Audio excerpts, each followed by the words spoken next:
Hello and welcome back to another update where I cover the latest developments throughout the front line in the Russo-Ukrainian war. It is your host Weeb Union, and in this one we start out in the direction of Krasnohorivka, where the Russians have now successfully operationally encircled the eastern parts of the city.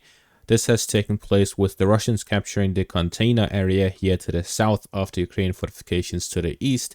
They've managed to gain further foothold within their high-rise building apartment complexes here in the central parts of the city, and in the northeastern parts they've managed to advance further, captured this open field stadium and some high-rise buildings in the north. This means that the Russians have now reached the fighting by the hospital area to the north. The Ukrainians are now completely unable to withdraw from the eastern parts without direct fire from the Russian troops hitting their positions. This makes it very difficult for the Ukrainians to withdraw from the area or resupply the area. This means that we will now either see mass surrenders here in the eastern parts or a mass withdrawal from it under direct fire from Russian troops. This means that the eastern parts of Krasnohorivka can be considered fallen, and the Russians at this point will likely gain very quick control of it in the next few days. This means that the fighting will switch to the northern parts of the residential area, and the Russians will likely bypass the Ukrainian fortifications and positions in the center by flanking their positions from the north after the capture from the east. This means that the main focus of the Russian troops is in this area right here, where they'll look to gain full control of it, get rid of the Ukrainian soldiers within the pocket, and then move in a western direction to gain the control over the rest of the city. The initial eastern advance of the Russians into the residential area of Krasnohorivka has now been geolocated with this footage here, showing Russian positions within the village area. This means that the Russians have indeed gained these positions, and they're pushing further towards the encirclement of the Ukrainian troops. We see that the Russian momentum continues in the city of Krasnohorivka, and they continue to push. We'll likely see larger advances of the Russians in the coming days, and then it will slow down again until they gain control over the central parts of the city, and then we'll see it speed up again towards the end of it, where they'll capture the residential area to the north and northwest of Krasnohorivka at a fast pace. In the meantime, to the north in the direction of Nevelske, we see the Russians moving further to close the pocket that they have created here to the south of Pervomaiske and north of Nevelske. They're pushing in two directions, both from the north and from the east. Here it is to gain control over the final fortifications where fighting is taking place over right now, and to close it from the north, to push through towards the road and move in a northern direction towards the final parts of the fortifications north of Nevelske.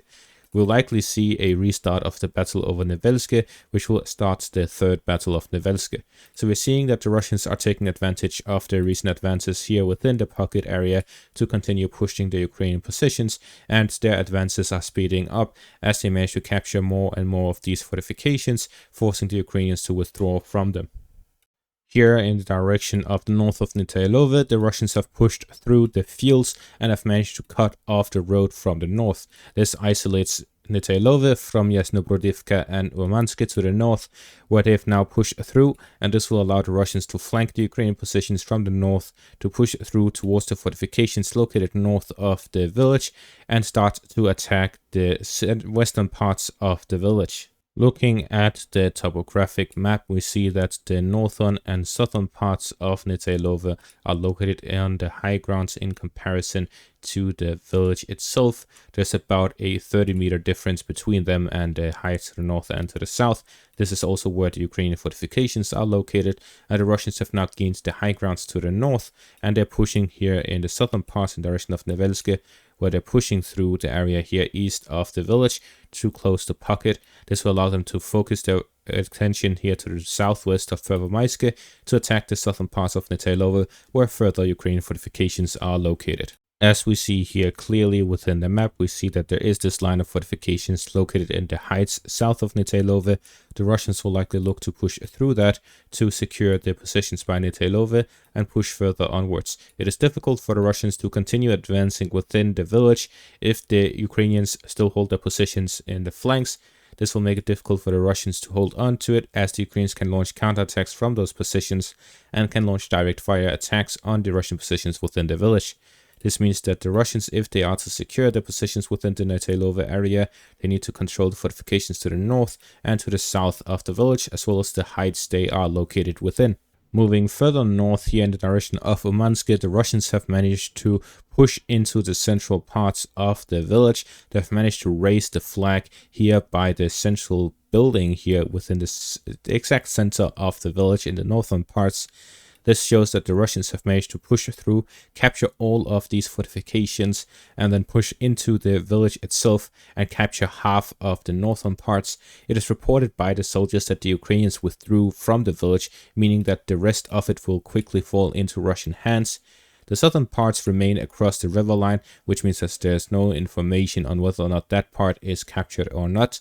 But we do see that there is the geolocated footage confirming Russian positions here in the central parts of the village. It is reported by Russian troops that are commanding the artillery in the area that these soldiers fought through all of these fortifications and pushed through to the central parts of the village with hardly any artillery support. It is said that the artillery commanders in the area said they were surprised to see the information and reports of the Russian advance within the village, as they had not received any missions to support those infantry with the artillery. It is likely a plan by the commander of the unit that said the element of surprise is not gone. If they refuse the artillery support and they simply go in with their infantry through the forest lines, they may be able to retain that element of surprise. They successfully did so, captured all of these fortifications east of Umanske, pushed through to the central parts of the village, all without artillery support and mostly by infantry assaults. These are crazy soldiers that we do not see often, that are able and capable to do such operations, capturing this much with hardly any support. The village of Umanske is also extremely significant to this section of the front line, as it is the final village here in this section of the line between Berdishi, Semenivka, Orlivka and down to Umanske, where the Russians with control of Umanske would have full control over that section, and it will allow the Russians to push in multiple directions from it. They'll be able to push in a western direction, northern direction and northwestern direction through the fields. This also allows the Russians to move through the Semenivka throughout the western direction and support the Russian positions northwest of Berdishi towards Novopokrovsk. All of this is secured due to the capture of the fortifications near Umanske and half of the village, and will be secured with the full capture of the village. It will also allow the Russians to push in the southern direction towards Yasnorodivka, and is likely what has allowed the Russians to push through to the road, as the Russians have managed to push through to the central parts of Umanske, which makes it difficult for the Ukrainians to launch counterattacks from that direction.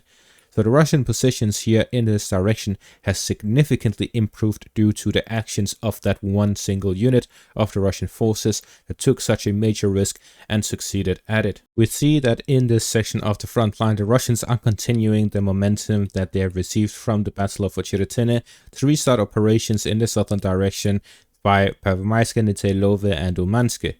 This has significantly improved their positions, and it is likely that the Russians will start attacking in the direction of Novoalexandrivka and Kalinove to the north, Succes and Novopokrovsk to the west, and Umanske, Yasnorodivka and Netailove to the south. At the same time, it is likely that they will restart operations by Nevelske, and they are having major success in Krasnoorivka as well.